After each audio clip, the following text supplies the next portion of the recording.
Imagine if you had just seen it up there. The ship rode on the wind, and they filled the sky with fire. Okay, listen to me. The human world is a mess. Life under the sea is better than anything they got going on up there. The Little Mermaid was incredible. I loved it. And in this video, I'm going to break down why every black person needs to go out and watch this movie. Every black person must watch this film. Must watch this film. Not only was it just absolutely phenomenal, and just so like, for me, like watching, everybody was crying in the movie theater. I was crying, the white women were crying, the white men were crying, black men were crying, everybody was crying. Because the music was so emotional, her voice was incredible, the orchestra, everything, like just the whole experience with the music and the storytelling, it was just so magical. And the impact of what this story is and what this story means. You know, the fact that we have this black, beautiful, super sweet actress, Halle Bailey, playing the Little Mermaid. It's iconic, it's historic, it's all great. But of course, on this channel, you're going to get a very different perspective from me. You're going to get a very different perspective from me. I'm going to break down some of the pros and cons as to, you know, having a black Little Mermaid. I'm going to bring some of the pros and cons there. But let's get into the meat of it. So the reason why I decided to make this video and say why every black person needs to watch this movie is because last weekend I was sitting with my friends. We had high tea. And, you know, some of them, and these were all black women, some of them were saying that they're not going to go watch The Little Mermaid. And that, like, why would they don't care to watch The Little Mermaid. And I was like, huh? What? Huh? And these are like Nigerian Americans. And with Nigerians, there is a lack of awareness around like white supremacy. There's just like a lack of knowledge. So you find a lot of Nigerian Americans and a lot of Nigerians even in Nigeria because of that, because you don't see white supremacy in your face. Like African Americans, black or foundational black Americans are used to experiencing racism in their face. They understand the nooks and crannies of it. Nigerian Americans exhibit this anti-blackness in ways they don't even realize. So I had to, you know, explain to her why she had to go see this movie.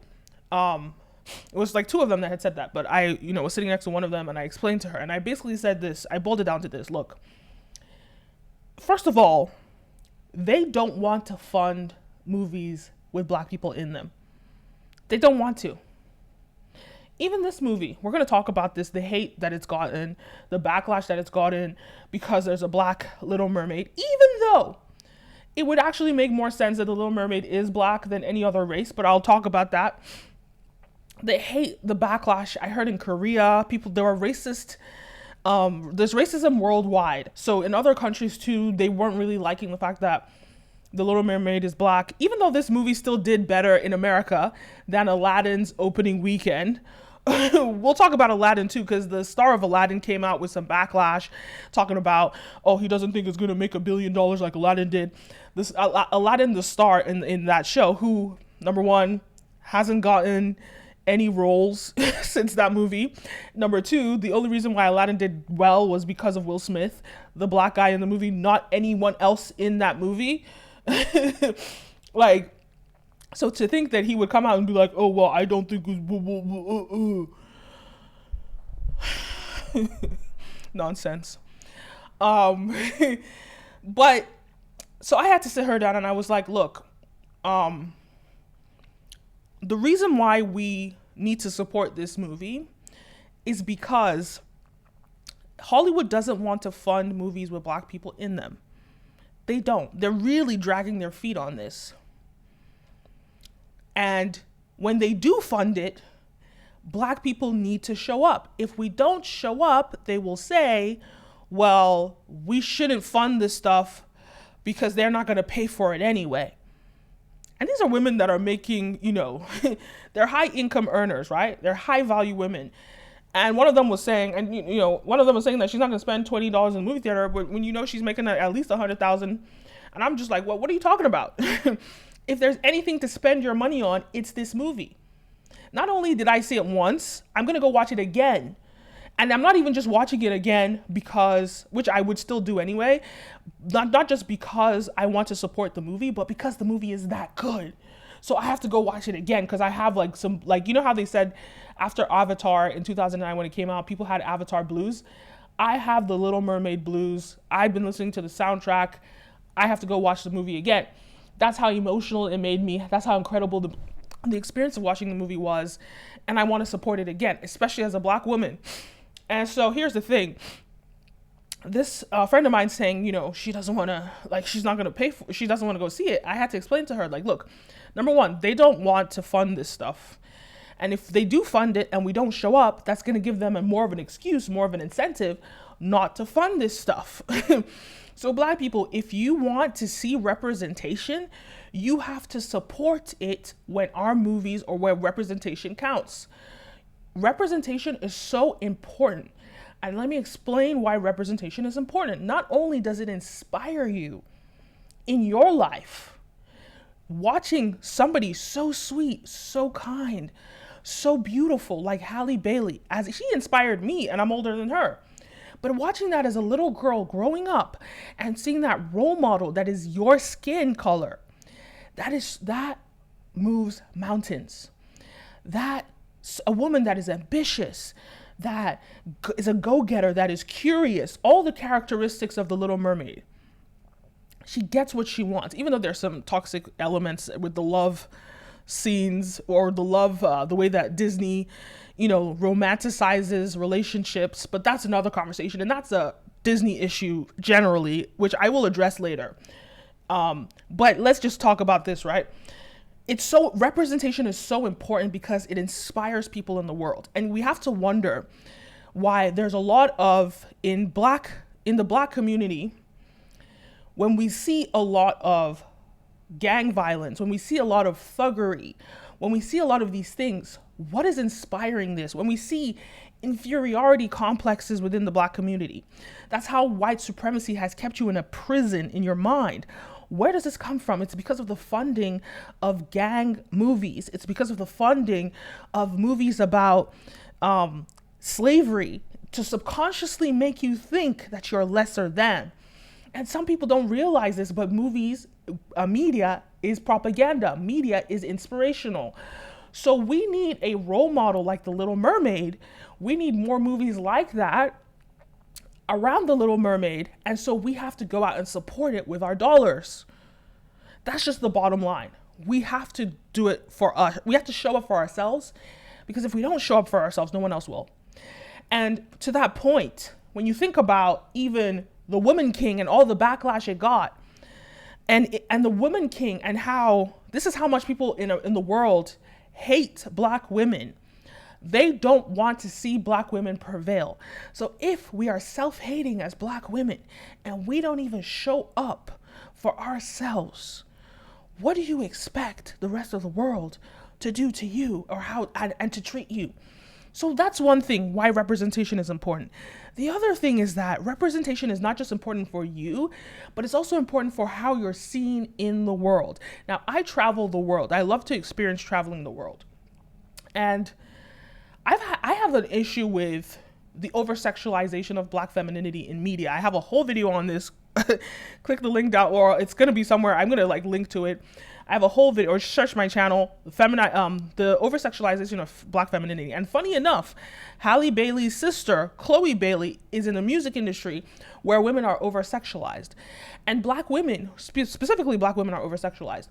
That is exported worldwide. So when you travel the world, the first thing that people think when they think of a Black person, because a lot of places in the world, they don't see Black people. They've never seen a Black person in their life. The only Black person they've seen is from the media. Now, if that Black person that they see in the media is shooting up a club and shooting up, killing his brother, or is showing her breast and her ass and her thighs and shaking it on camera, what is their perception of black people? So you travel the world, and you know, when you travel and you're the only black person they see, the first thing they think is to over-sexualize you. So why do we need good role models in our media? Like the Women King showing strong, prolific, inspirational black women. Why do we need the Little Mermaid seeing just a super feminine, because people love to say black women are so masculine and all this stuff.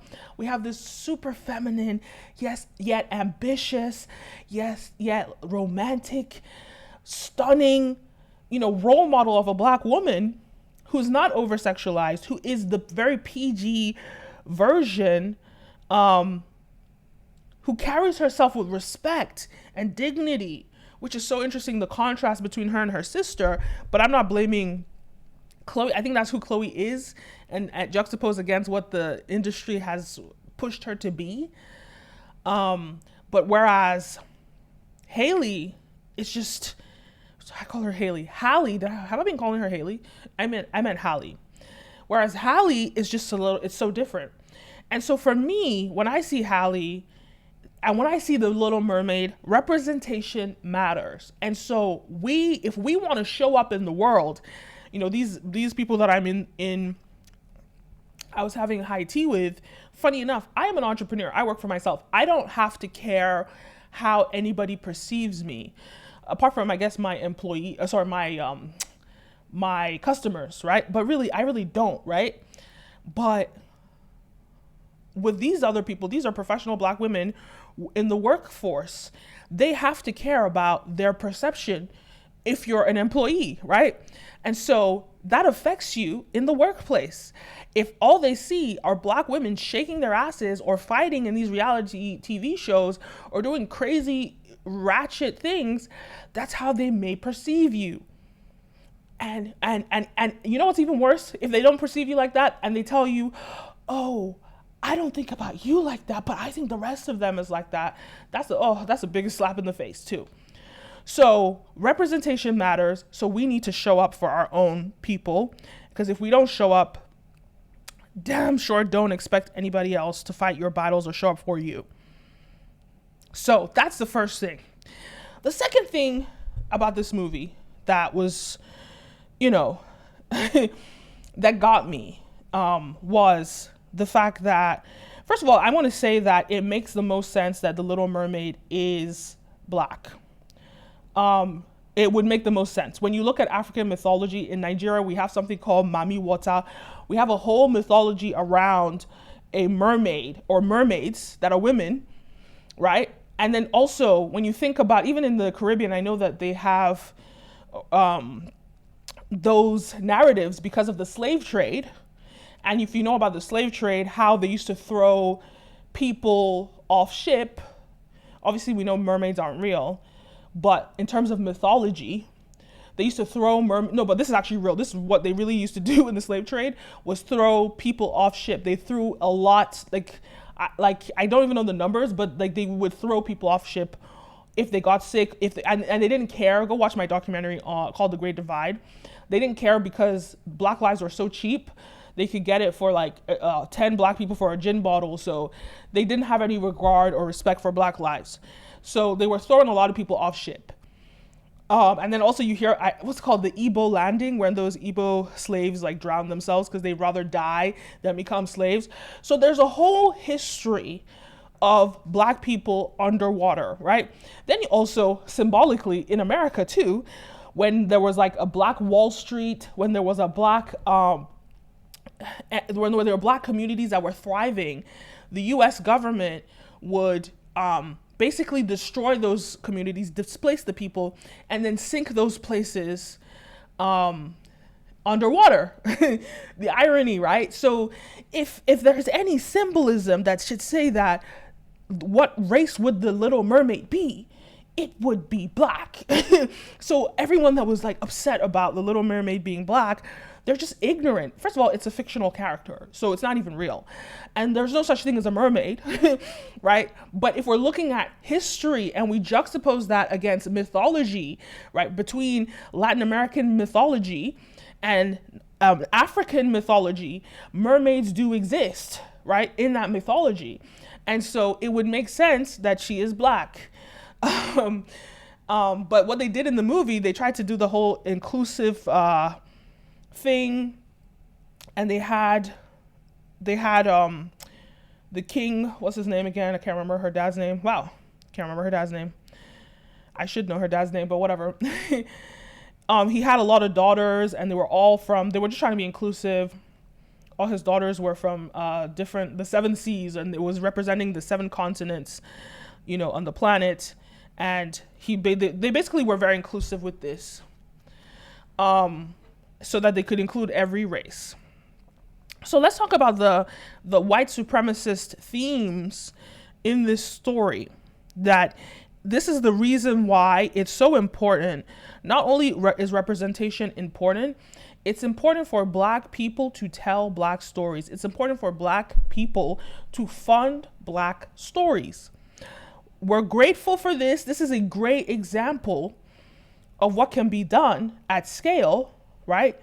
And we have so many Black billionaires in the world. There is no reason that we shouldn't be able to pull this off on our own.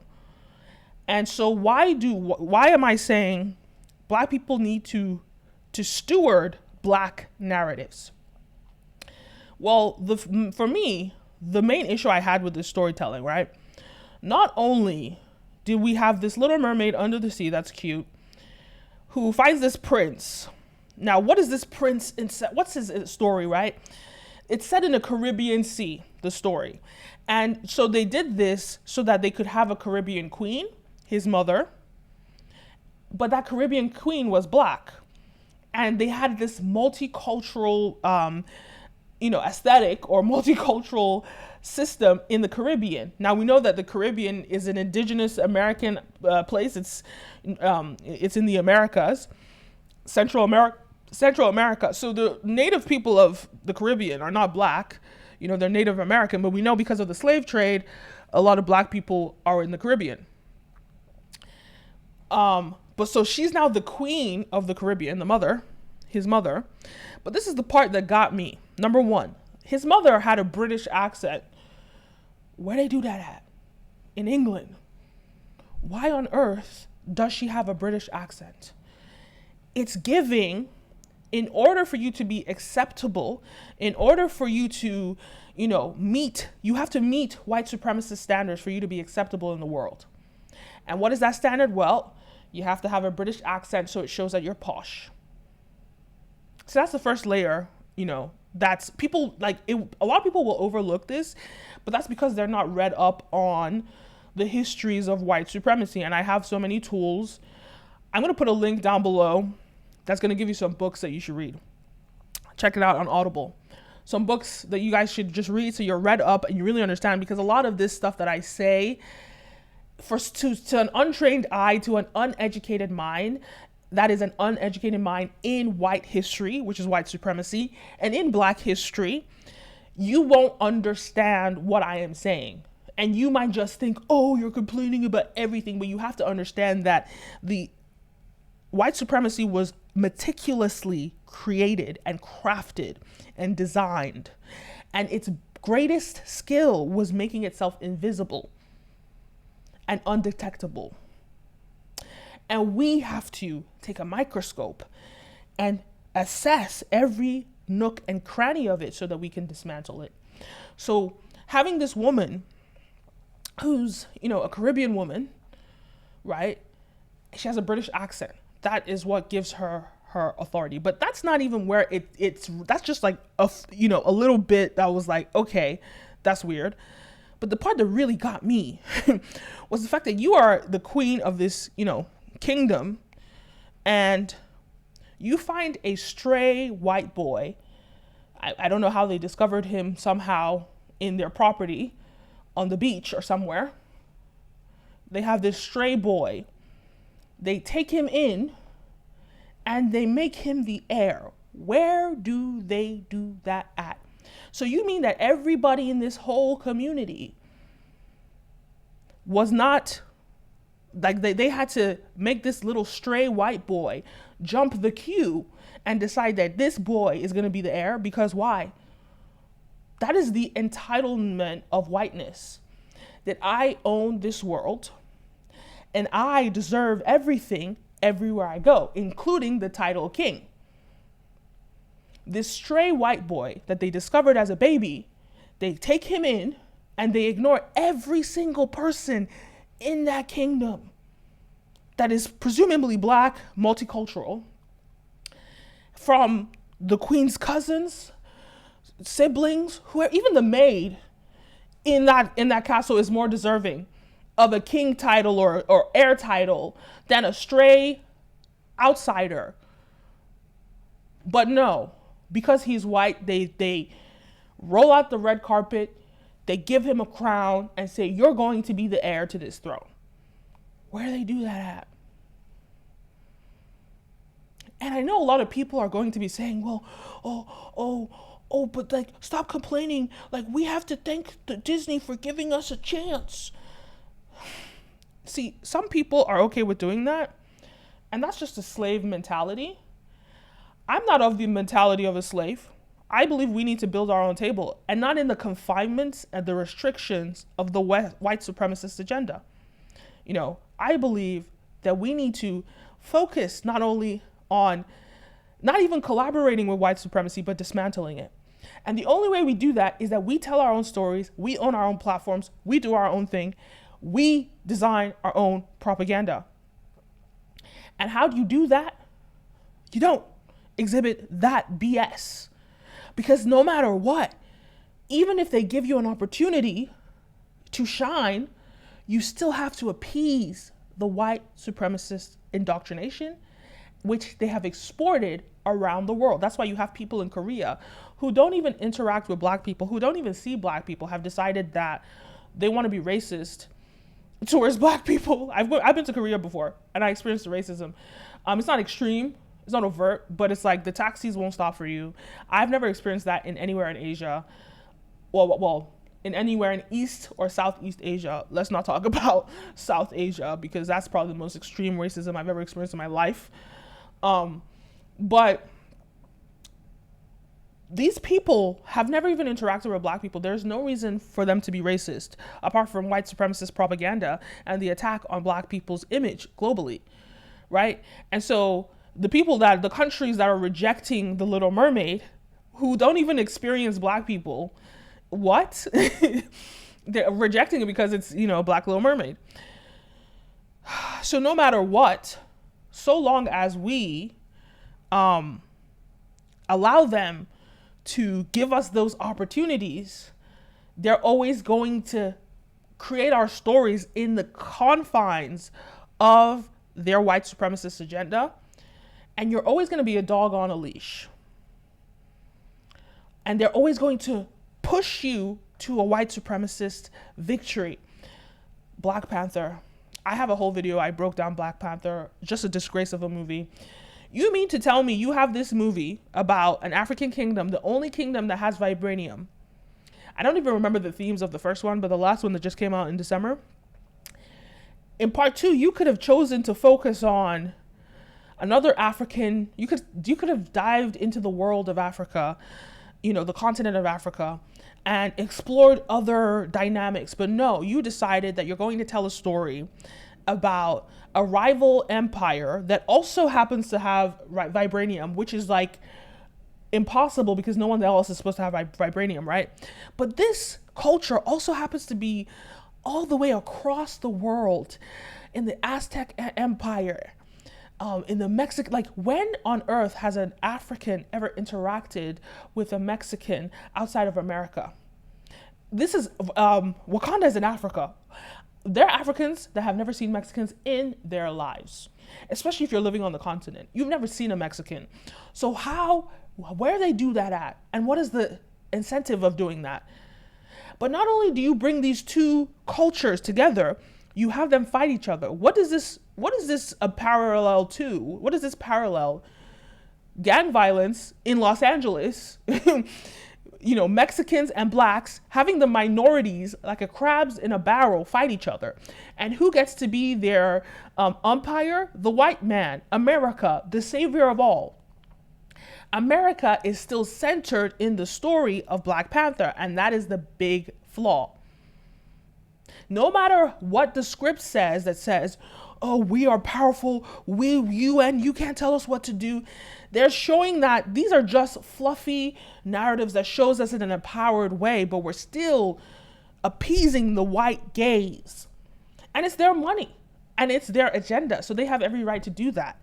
This is why I say we have to reshape our minds and build our own agenda. And I mean, we need to build our own YouTube. We need to build our own studios. We need to build our own everything, because even on YouTube, one of my channels just monetized, and I looked at one of the notes there that said, well, if you make anything about Ukraine that diminishes the importance of the Ukraine war, well, you're not going to be able to monetize.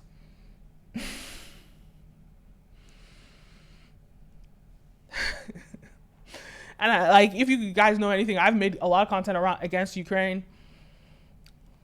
Because what the hell? Why should we care about Ukraine? What is our business? The Ukrainians, remember how they treated black people? But we're supposed to forget that. And if you're against Ukraine, oh, God forbid, you're demonic. It's just bullshit. And look at the way that not that I'm supporting Russia or anything, but look at the way, once you don't fit the white supremacist agenda, what do they do to you? Every social media platform removed Russia from its platform. All these Western brands, social media platforms, etc. They ejected Russia out. This is why we must build our own, so we determine what, where, who, when, how, whatever. We determine everything. And we must band together. DM me. Leave a comment down below if you want to join me in this mission, so that we can build our own platforms, so we're not subjugated to white supremacy. Leave a message down below. Let's strategize. We have to build a plan. Just as China built, their 100-year plan to take over America, the 100-year marathon, we must build our own plan. We must build our own plan. And this is, and anyone that thinks, this is where it's so crazy. Anyone that thinks that being against white supremacy, which is an ideology, is anti-whiteness, is ridiculously crazy. Because it's not about villainizing white people. It's about stopping our oppression and beating the drums, or beating the whatever to our own drums, right? Deciding what, when, where, how, who, and how we, or what we operate through. And we must build our own content. So outside of that, great movie either way, but of course we have to talk about the toxic storytelling or the love stories at Disney. One thing I will say that I have an issue with Disney is their romance stories. And of course this was the 90s when they made these things, 90s, or even Little Mermaid came out in 89. Snow White, I believe it was I think their first animation was in the 60s or 50s, or I don't even know. They're old, right? And so, yes, of course we could romanticize those things, but with the advent of social media and the growth in romance relationship conversations online, we know that life is not a Disney movie, and it's time to serve us what we want. I do appreciate how Disney decided that they were going to... Oops. I love that Disney decided that they were going to remake these live actions, and I think they're just about done. I think they have maybe a couple more that are coming out, which is great. So once they're done with this batch, it's time to give us real romantic storytelling that's realistic. I know they do make, but I guess I'm not of the age that watches new Disney movies, new Disney animation. So they probably do, but leave a comment down below. Do you know, are the new Disney movies giving us more realism or romance? Because my issue with this movie is that you meet somebody, you meet someone at the beach, you're singing to them, and all of a sudden you're in love and you have to find him. And then, oh no, forget that. You hear a little bit about his life. You pull him out, you save his life, pull him out of the water, and you're singing a love song to him. And then he opens his eyes. He can even barely see you. He can't even see you. He can just kind of hear your voice. But he's really foggy, and he falls in love with you. And here's where it gets worse. She does this crazy stuff. Yes, we know she was already curious about the human world. So that makes sense. She goes into the human world. And then she does this crazy stuff. And you know, they fall in love, blah, blah, blah. That's all cute and great. But my thing is that when he then discovered Ursula and the voice, the siren voice, then he then decides that, oh, I'm going to marry her today. Where'd they do that at? And these are these false narratives, these false, you know, hopes that they put in our minds. You'll meet someone that day and you're going to get married that day. So he has his engagement party the day after he meets her on the beach. Where? Ridiculous. So these are toxic love narratives that Disney is perpetuating, and it needs to stop. But those are my thoughts anyway. I gave you my thoughts on this movie, some of the themes that I don't agree with, but it was a phenomenal movie. We have to go support it as Black people, especially. We have to go support it. We have to go watch it. And that hater, the guy that played Aladdin that didn't get any role after that was like, oh well, I don't think this movie's gonna get over a billion sales like we did. Yet, The Little Mermaid surpassed Aladdin in the U.S. in the opening weekend. I doubt they're going to be return viewers when everybody I've spoken to wants to go watch the movie again. So, yeah, like, between the white supremacists who bash this movie,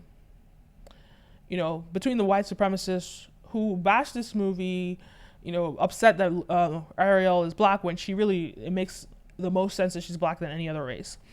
Or the fact that, like, can we talk about how white supremacy steals different cultures, laws, and stories and make it white? Like they stole Jesus, who's Middle Eastern. They stole, I think they stole some of the songs in The Lion King. They steal a lot of technology, and they use the pattern system to colonize other people's innovations and other people's intellectual property. So this idea that The Little Mermaid is Black, they probably stole this, mermaid lore from Africa or South America, Latin America. So it's so funny. So Little Mermaid should actually just be, she probably most likely is Black, and it made the most sense that Disney said, yeah, we're going to go with this. But of course the racists, and I just feel like we should give less attention to the racists. That's why I didn't go into too much depth in this video about the racists, because who really cares what they think? Like, who cares? Anyway, those are my thoughts. Let me know your thoughts. Leave a comment down below. Don't forget to like, follow, subscribe, all the above. Make sure you join my email list down below for exclusive content, emails, articles, videos, exclusives. Check out my email list down below. Also down below, you can find my a list of books that will educate you on white supremacy, just to keep you awake so you can understand some of maybe the anti-Blackness that you possess, whether you're white, whatever color you are. A lot of people possess anti-Blackness, and we have to really look within ourselves and unlearn some of those notions, because the way this world was designed, it was designed to hate Black people within the past 500 years, of course. So we have to fix this. Anyway, let me know your thoughts. Leave a comment down below. Don't forget to like, follow, subscribe, all the above. I'm your host, Kenna Mo. You're watching The Kenna Mo Show, and I'll see you next time. A peace.